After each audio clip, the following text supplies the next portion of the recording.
বাঙালির যে অসাধারণ সংস্কৃতি আর ঐতিহ্য ছিল সেই জিনিস যদি আমরা আরেকবার ফিরে দেখতে চাই তাহলে আমাদের আসতেই হবে এই সুন্দর গ্রামে। আর ফিরে আসার সময় নিয়ে আসবেন একরাশ ভালোবাসা আর সুখ স্মৃতি।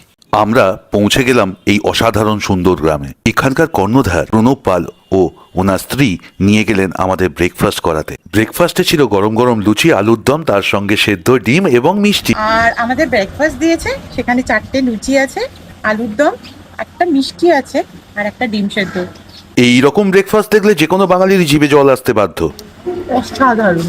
ব্রেকফাস্ট ছেড়ে আমরা এই প্রপার্টিটাকে ঘুরে দেখতে শুরু করলাম। ছিল সুইমিং পুল, তার পাশে ধানক্ষেত এবং খাবার জায়গা। এখানের প্রতিটি কোনায় কোনায় বাঙালির ঐতিহ্য এবং তার পরম্পরাকে সাক্ষী রেখে তৈরি করা। এই করতে করতেই এসে গেল আমাদের লাঞ্চ। আর লাঞ্চ দেখে আমি কি করব বুঝতে পারছিলাম না। আমি নিজেই বোকা হয়ে গেছি। সুন্দরগ্রামে এসে লাঞ্চ করতে বসেছি আর তোমরা দেখো এখানে সারি দিয়ে বাঙালি খাবারে ভর্তি। আর বাঙালি খাবার দাবার ভর্তি মানে লাঞ্চে আমাদের পরিবেশন করা হয়েছিল ডাব চিংড়ি, ইলিশ ভাপা, সঙ্গে ছিল লাল শাক, তার সঙ্গে ছিল ঝুরঝুরে আলু ভাজা, ডাল, ফুলকপির রসা, শুক্তো, তার সঙ্গে চাটনি, পাঁপড়, মিষ্টি এবং দই, সাথে ছিল এই মানকচু বাটা, আর ছিল বেগুন ভাজা এবং গ্রিন স্যালাড। দেখে ভালো লাগলো এখানে সব খাবার কাঁসার বাসনে পরিবেশন করা হয়। জাস্ট ফ্যাবুলাস, দারুণ খাবার। আমি আজকে ডাব চিংড়ি প্রথমে ট্রাই করবো। সুন্দরগ্রামে থাকা, খাওয়া, ডে আউটিং এর পুরো প্যাকেজটা আমি ডেসক্রিপশনে দিয়ে দেবো, তোমরা চেক করে নিও। যে কি অসাধারণ, একবার এখানে এসে খান তারপর বুঝতে পারবেন। সুন্দরগ্রামে প্লিজ আসুন। এটা হচ্ছে আমার সব থেকে প্রিয় একটা আইটেম, মানকচু বাটা। মেখে খাবো এখন। এনাদের এখানে স্পেশালিটি বাঙালি খাবার দাবারের যা দেখছি, জাস্ট অ্যামেজিং। এইটা টেস্ট করে আমি পুরো ক্লিন বোল্ড। হ্যাঁ, জাস্ট কি বলবো, জাস্ট ফ্যাবিউলাস খেতে, এটা জাস্ট মারাত্মক। আমার পৃথিবীর সবচেয়ে ফেভারিট জিনিস খাচ্ছি, এটা হচ্ছে ইলিশ মাছ।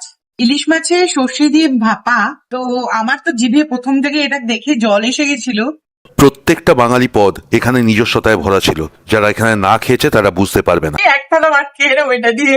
এখানে খাবার খেয়ে আমার যেটা মনে হয়েছে, প্রত্যেকটা খাবার তার নিজস্বতাকে বহন করছিল।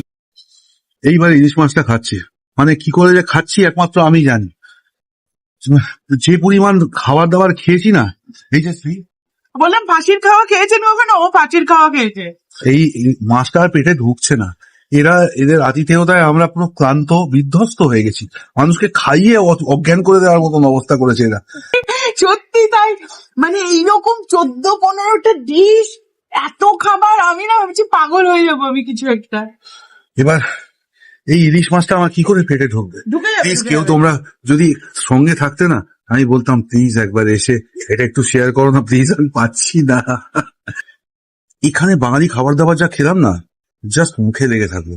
এটা অনেকদিন মনে থাকবে আমাদের। সত্যিকারে, মানে এটা একেবারে কহতব্য নয় যে এত ভালো খাবার, এটা মিথ্যা কথা নয়।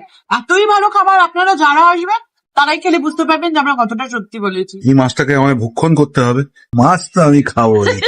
যখন সন্ধে নামলো এই সুন্দর গ্রামকে লাগছিল অপরূপ সুন্দর। একটা ভিডিওয়ে পুরোপুরি এই সুন্দর গ্রামকে ডেসক্রাইব করা সম্ভব নয়। নেক্সট ভিডিও দেখতে গেলে হিট দ্য ফলো বাটন। আর চলি, বাই।